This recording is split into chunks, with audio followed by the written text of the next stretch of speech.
The greater part of human pain is unnecessary. It is self-created as long as the unobserved mind runs your life.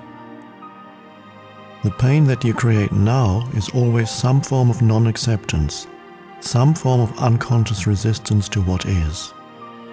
On the level of thought, the resistance is some form of judgment. On the emotional level, it is some form of negativity.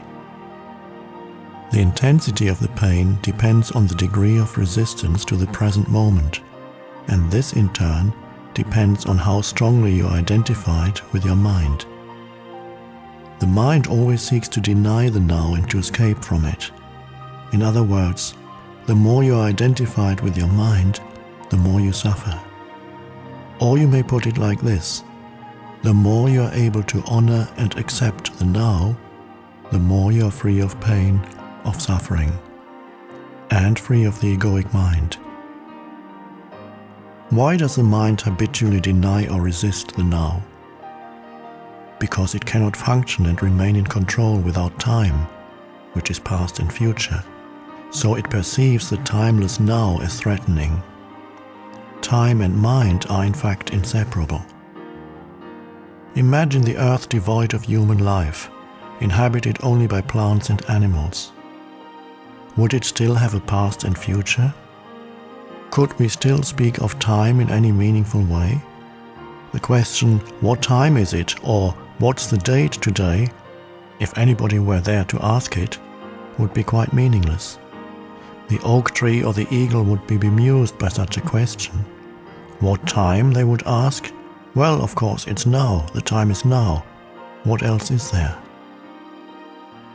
Yes, we need the mind as well as time to function in this world, but there comes a point when they take over our lives, and this is where dysfunction, pain and sorrow set in.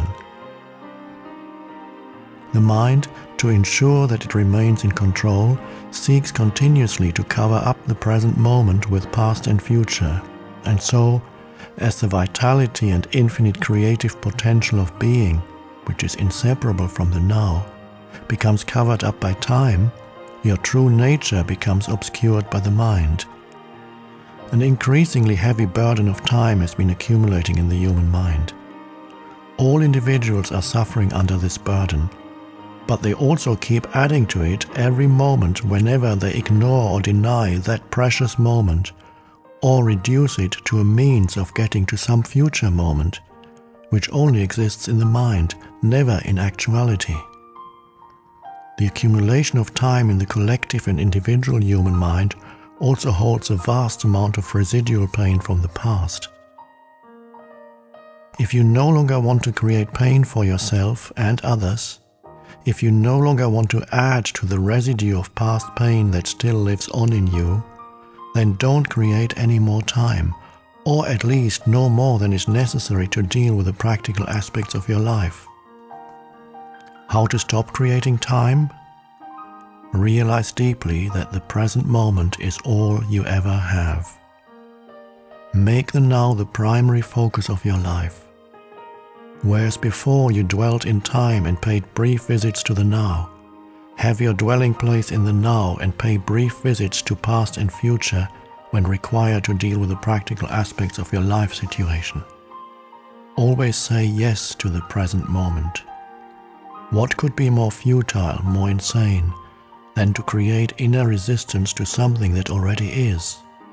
What could be more insane than to oppose life itself, which is now and always now? Surrender to what is. Say yes to life, and see how life suddenly starts working for you rather than against you. The present moment is sometimes unacceptable, unpleasant, or awful. It is as it is. Observe how the mind labels it and how this labeling process, this continuous sitting in judgment, creates pain and unhappiness. By watching the mechanics of the mind, you step out of its resistance patterns, and you can then allow the present moment to be. This will give you a taste of the state of inner freedom from external conditions, the state of true inner peace. Then see what happens and take action if necessary or possible. Accept, then act. Whatever the present moment contains, accept it as if you had chosen it. Always work with it, not against it. Make it your friend and ally, not your enemy. This will miraculously transform your whole life.